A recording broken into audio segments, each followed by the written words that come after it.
Hello everyone, Flight ATC here. Welcome back to the channel, and welcome to a bit of a unique video because this is a pretty unique case. This is going to be us talking about an accident, accident? We don't know if it's an accident. We don't think so. We think that this was staged. We think that this is phony. We think that it's completely a hoax. We're going to talk about that today. What we're talking about is the crash of November 2, 90508. That was a 1940 Taylorcraft BL-65 that crashed into a mountain in Southern California in the Los Padres National Forest in November. And then the owner of that aircraft, the pilot of the aircraft, put up a video on his YouTube channel titled, "I Crashed My Plane." Just not more than 2 weeks ago he put it up. So we're going to talk about it, and there's a lot of theories around this being staged and a big hoax, a big conspiracy. There's a whole bunch of stuff. We're going to talk about what we think and our findings from watching the video. If you are not familiar with the video, I will leave a link to it in the description. It's about 16 minutes long, and you can go watch it and tell us what you think of it. We're going to tell you what we think of it right now. I'll give you a brief summary and then we'll get into our findings. So basically, the aircraft, November 2, 9508, departed the Lompoc Airport. That is just to the northwest of Santa Barbara. He departed runway 7 and made a left crosswind departure to the northeast, and eventually ended up having what he reports to be an engine failure over the Los Padres National Forest, where there are numerous campgrounds and dwellings in that forest. The crash site was only about 27 miles away from the departure airport, and he says that he had no safe place to land when he had this engine failure, and we're going to talk about it today. Basically, we think it's staged. What he did is he decided to jump out of the plane 16 seconds after his engine failed. He had a parachute, and he says that the point of making this video, posting it, was so that pilots can learn from him, and what they should learn is to always wear a parachute when they're flying, which is completely ridiculous, completely irresponsible. You should never jump out of a plane and let it fly itself down to the ground and crash, possibly on top of people. This guy did exactly that, and he's a bit of a knucklehead, and I think he definitely could have hurt a lot of people, including himself, and I think he's doing it for views. That's what a lot of people think, and I tend to agree with them. He staged this. I think he staged it over these mountains in the national forest there, but before he got to there, he flew over a lot of houses, a lot of cities. He even flew directly over an elementary school, the Los Barros Elementary School. You can see that in his video. It was a Wednesday afternoon, probably a lot of kids in there. Someone crazy enough to jump out of their plane after they pretend to have an engine failure and it crashes on top of a school. I mean, even though it wasn't over school, it was over these mountains. Someone crazy enough to do that anywhere, whether it be over a mountain, is probably crazy enough to do it over a school too. So I don't think they should be flying at all. That's my opinion. We're going to talk about that. So basically, like I say, he says he has no safe place to land in the video. However, I think he had several places he could have attempted to make it to. These would include the new Koyama Airport, which was about 16 miles away from his position, the Santa Ynez Airport, which was about 14 miles away, and several private airstrips in the vicinity of those as well.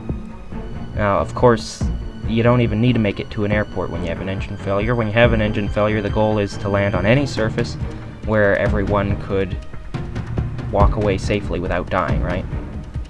There were lots of these places where he could have improvised a landing, improvised a runway, He had the Highway 166 about 12 miles away, and the Highway 154 about 11.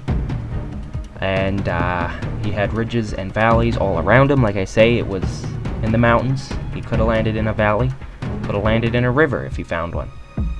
He had lots of those options, but the most closest and obvious of all was a dry river bed less than a mile away from where he lost his engine. And you can actually see it in the video. And people are pointing that out. Why didn't you land there? Why didn't you land there? I don't know why he wouldn't do that. That would be a pretty good idea, because when you jump out of a plane and leave it pilotless, you know, it can go anywhere, and it would hurt a lot of people. So, I don't know why you wouldn't do that, but he didn't. 16 seconds after he reported that he lost his engine, that's what he says. 16 seconds after, he jumped out of the plane and parachuted to the ground and watched the plane crash into the mountain. So anyway, we're going to get into our analysis of the video. Vax Aviation, do you have anything you'd like to say before we begin our findings? Anything about the summary? It's just reckless of him to do this. I really to jump think up so. his plane and just let it go wherever it decides to go. I think Could have hit a house, could have hit anything. Could have started a wildfire. Yeah, a wildfire would be a big concern, especially in California. This is very irresponsible. This guy should not be flying. Even if this wasn't staged, completely idiotic what he did. Absolutely. Anyway, Exhibit A, the description of the video isn't even about the event that occurred, it's about the sponsor of the video. That's right, somebody sponsored him to crash his plane, apparently. I'm gonna leave that sponsor company unnamed, but you can go watch the video and see for yourself. So, even though the video seems to be about the most thrill-filled moment of his life, Mr. Jacob fills the description of the video with information about the sponsor instead of information about the event that apparently almost ended his life. Seems a little bit odd to me. First of all, that a company would sponsor him to do something like that, or even if they didn't know he was going to crash a plane after he did, why they would still allow him to put their company's name in the video. And second of all, that he put that in the description instead of a description of the video, a description of the circumstances, right? I just don't know with that. What do you think? I think, like, it's not only that they sponsored him a video with him crashing a plane or jumping out of a plane and letting it crash itself, but this video is also mostly about, I believe, him spreading the ashes of his best friend on I don't know where it is. I think you know the name. Yeah, that's right. In the very start of the video, he's standing on an active taxiway outside of his aircraft. And he's talking about he is really excited to go up to Mammoth Lakes, which is where his destination was that day. He has a plastic Ziploc sandwich bag with some ashes in it that he says are the ashes of his friend Johnny Strange. And he was gonna go up to Mammoth Lakes, to apparently his friend's favorite mountain, for snowboarding or something like that, and spread his friend's ashes there. So if that's the point of the video, another point is, why do you start the video hundreds of miles away on the ground at some airport with 10 cameras strapped to your plane, a selfie stick, and a sponsor? I think this whole situation, personally, if I was this person's deceased friend, I would not be very happy that he was using my name in this type of video, whether it is a hoax or not. I think it's a disgrace. But that's just my opinion. So, yeah, that's another thing. The point of this video is really not clear, whether it's about him crashing his plane, whether it's him teaching people to wear a parachute when they're flying, which again is completely irresponsible. And number 3, if it's about him spreading his friend's ashes. So, yeah, it's very unclear. It's not a very good production, that's for sure. I don't know. Anyway, anything else you have to say about that one? The only thing I was thinking about is that he had a selfie stick with a GoPro on it ready to go beside of him, or on his side. But I was also think that might have just been from him recording the intro, but it could also have been him planning to jump out and record That's himself. right, doing yeah, it, he had the selfie stick on the seat next to him when the engine failure occurred. There's a lot of unclear things about this, and the editing that he's done prevents viewers from finding or seeing the evidence that would be there. We'll talk more about that in a bit, but Exhibit B, Mr. Jacob does not wear a parachute in his other videos of him flying. The moral of the story that he presents in the intro is always fly with a parachute. He seems very worried that he might one day have an engine failure and need to jump out of a plane. But, you know, it's quite a coincidence that that's exactly what happens in the first video that he decides to wear a parachute and talk about wearing a parachute when you're flying. So, I don't understand. I don't know how that couldn't point to him staging this. I mean, that's not a coincidence. You don't fly and do flying videos on your channel without a parachute, never talk about a parachute, and then the one day you decide to wear one, this all happens. Right? Yeah, I completely agree. That's a complete coincidence. That I just don't think it could be a coincidence. I don't know. Yeah, well, exactly. Just all of a sudden you should, like, oh, you should be wearing a parachute every time you go flying. And look what happens. Yeah. Exhibit C. Mr. Jacob has the door cracked prior to the engine out failure. So in most small aircraft, it is procedure to crack the door open so that it doesn't get jammed and trap the occupants inside once it impacts the ground on a forced landing. However, Mr. Jacob does this, cracks the door open before the engine fails, as if he was already preparing for that emergency. This is a very, very finger-pointing to staging to me, I think. Yeah. I think it's like a lot of things that he does immediately before the engine failure, to me, points to him preparing not only for the engine failure, but to fail the engine, so to speak. I think. The door opening, and then we'll get to some other points in a bit. But, yeah, absolutely, I think that the door being open, or him like opening the door, and you can tell that it was closed more before. Yeah.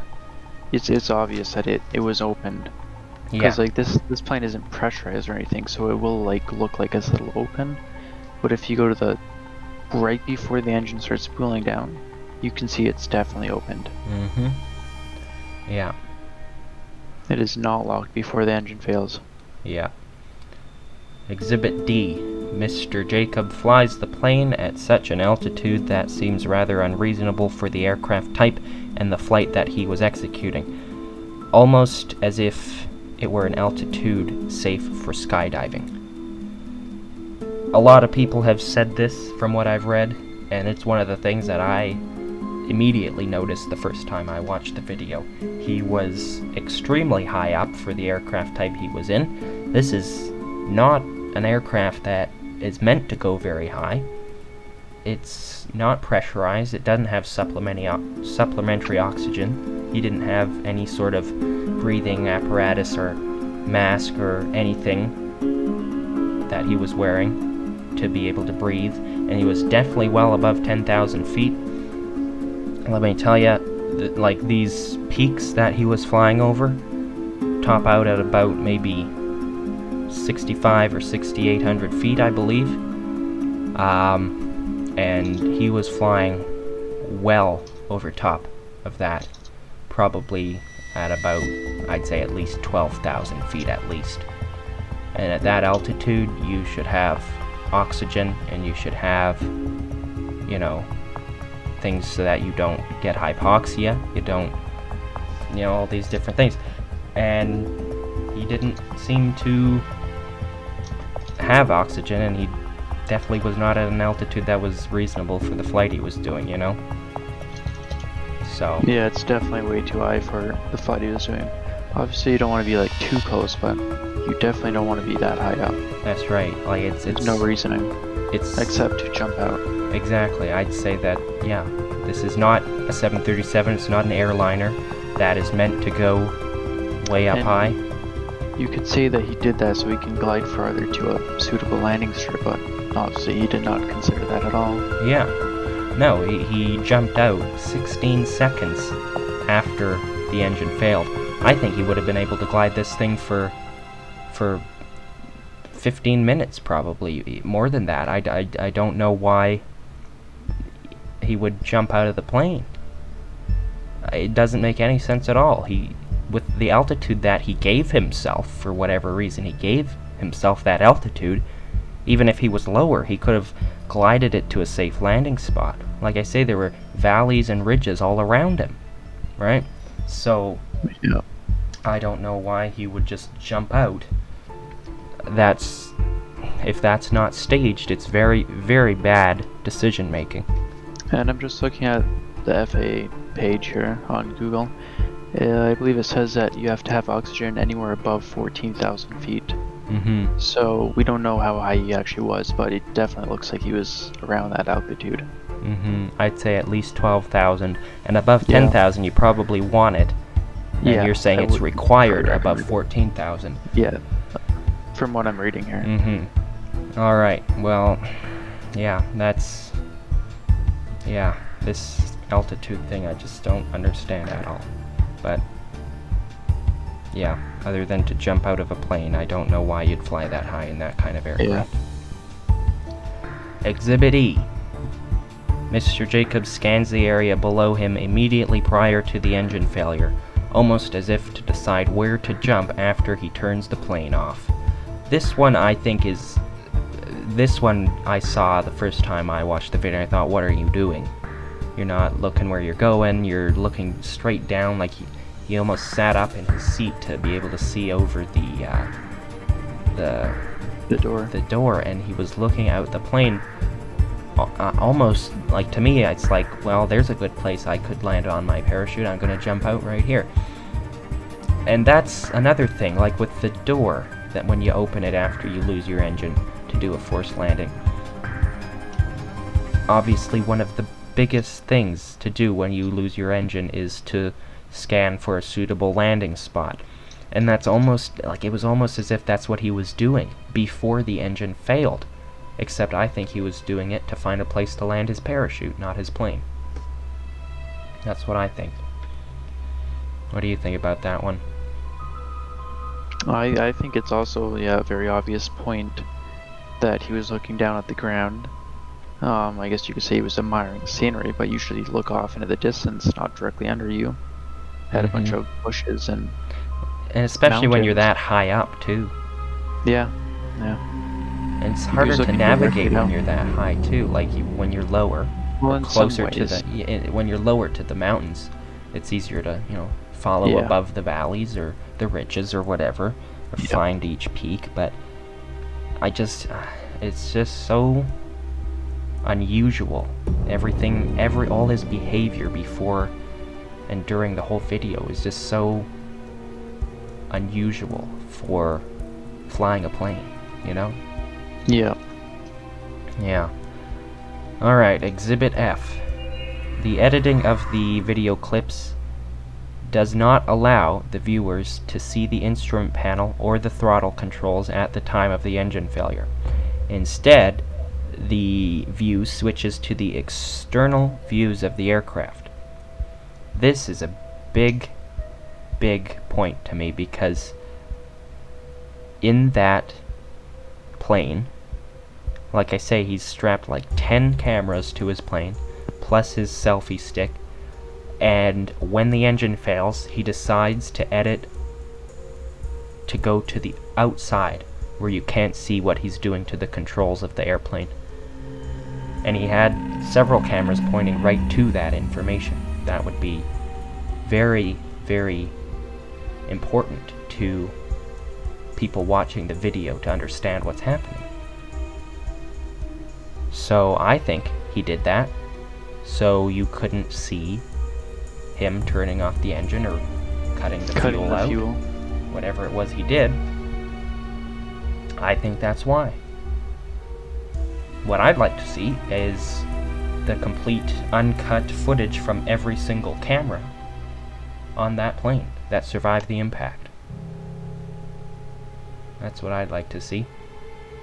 And we know that at least one of the cameras from inside survived the impact, because he was able to retrieve footage for them for earlier in the video. So there's a lot of things that really do not make much sense.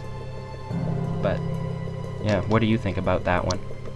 Well, I think I feel like it might be a point that he faked it, but at the same time, maybe he just thought people wouldn't be too interested in those camera angles. Maybe. But also, if you another point you could make is that he wanted people to see the actual propeller of the engine slowing down.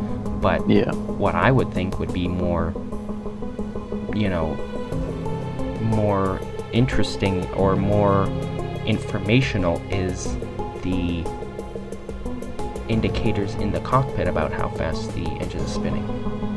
Your engine gauges, your fuel flow, your throttle setting, all these things, right? But but also, if he did record, because you can see a GoPro in the top left corner when the camera's pointed at him. There is a camera in the top left corner of the plane, but it could have got wrecked in the crash, because you can see that the plane's just completely crumpled. But we know at least one of those survived. Yeah, the dashboard camera did survive. I'm not sure, but whatever happened, he edited it so that we couldn't see inside. He could have put the one on the outside on the wing pointing into the cockpit. He could have used that one, but probably didn't want to, because probably what we would have seen is him turning off the throttle. That's what I think. That's just what I think. What about you? I agree with you. But it's also it's possible that, like I said, he just wasn't interested in filming that. Of course, this is just our opinions and our finding. But, you know, we're not the NTSB, we're not the FAA, and we're not trying to draw conclusions. We're just saying what we think is the case. And once the NTSB comes out with their report and their recommendation about this crash, then we can go off that. But until that comes out, we're just gonna do what people would do, is try to figure out what happened for themselves. So that's personally right now, that's based on the evidence that we have, that's what I think. Anyway, Exhibit G, this is one of the biggest ones, I think. The pilot makes no distress call whatsoever, and does not even follow the aviate, navigate, and communicate rule when the emergency arises. He just simply jumps out of the plane, like we say, 16 seconds after the engine failure. And of course, after he narrated to the camera. That was very important to do. That's a big point to me. You're all the way up at this high altitude, you have tons of time, you could have glided this aircraft for miles, and you don't even call Mayday, Mayday, Mayday. You don't call, I've had an engine failure. You don't do anything. You don't say your position. You don't tell anyone what's going on. You just jump out. Who does that? No one that No one that should be flying a plane, No. that's for sure. If you're flying a plane, then you should have been trained not to just jump out of your plane. Like, you fly the plane, and you navigate to the nearest place where you can land, and you also tell people what's going on so they can come and rescue you. That's right. Aviate, navigate, communicate. None of that happened in this case. Well, Nothing. he aviated for a few seconds before jumping out. I wouldn't even say he was aviating. I'd say that he was grabbing his selfie stick and he was saying, "Oh no, I lost my engine. What am I gonna do?" Yeah, he told the camera that he lost his engine, but no one on the radios. Yep. So, I'd say that that's one of the biggest points. That one really says a lot to me. It really does. Exhibit H. The pilot makes no attempt to restart the engine or land the airplane safely, which would be obviously one of the first items on the checklist to follow in such a situation. When you lose your engine, what are you going to try to do? You're going to try to restart it. Didn't do that. Nothing. Did not do that. He just pushed the yoke forward and pulled it back, pushed it forward, pulled it back. He did that like 5 times. I mean, that's what you would do to maintain your glide speed, but I don't think he was really focused on his speed. He was more focused on opening the door and grabbing his GoPro and taking his seatbelt off. Yep. I think so. Exhibit I. After floating to the ground and landing in a bush, the pilot does not drop his jumping rig or parachute. He continues to wear it for the entire duration of the video, which of course was just more weight for him to carry.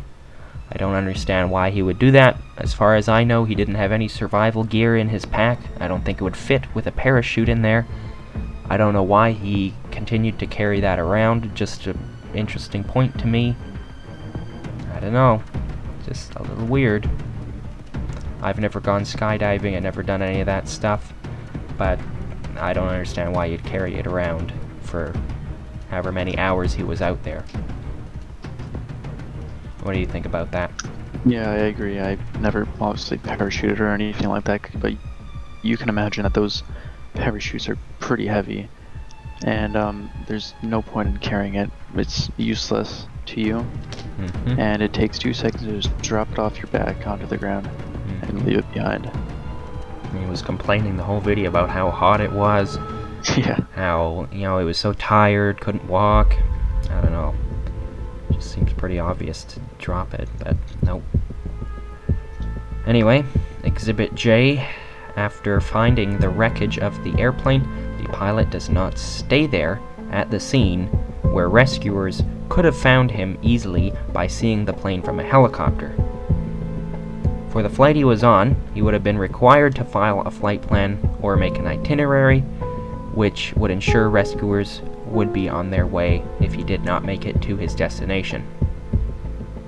Knowing him and the behavior that I've seen in the video, I doubt he made a flight plan or filed an itinerary. But he should have, and if he would have been required to, because it's a long flight he was going on. And if he didn't, that's also very irresponsible. But let's assume he did, because he was supposed to. And those rescuers would have been on their way to find his plane and him. And again, with the parachute, he could have... I'm guessing, I didn't see or pay attention to the color of the parachute, but if it's a bright parachute, you could lie that out next to the plane. That's something that's going to be very obvious from a search helicopter, right? But didn't do anything to help people find him. He just walked away from the plane and hiked for what he says is 7 or 8 hours. I don't know why you'd do that. Yeah, I agree. Like, we don't know if he filed one or not, I don't think. I doubt but he if did, he but didn't, that's his own fault. That's very reckless, especially if you're flying over mountains or rough terrain. It could just make things a lot harder if he crashed, which he did. Exhibit K. The rest of the video does not appear to have any real purpose other than Mr. Jacobs' great adventure that he had through the mountains and was eventually rescued by farmers, according to the subtitles he put on the video. From what I could see, these farmers were wearing running shoes, which is a little bit interesting for a farmer out in the wilderness, but, you know. Yeah, he did show him hiking up the mountain and spreading his friend's ashes, but it's a very small portion of the video. That's right, that's after. He said it was like 3 days after the crash.